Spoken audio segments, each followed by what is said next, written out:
అరే రే బ్రహ్మెంత పిసనారి తలపై కెత్త కళ్ళు తిరిగిపోయే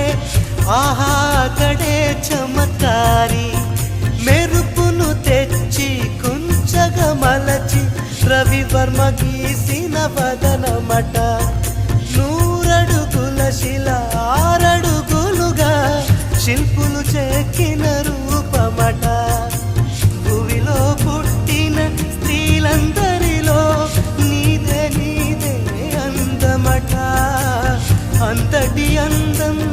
అంతా ఒకటై నన్నే చంపుట ఘోరమట ప్రియా ప్రియా చంపోతే నవ్వీ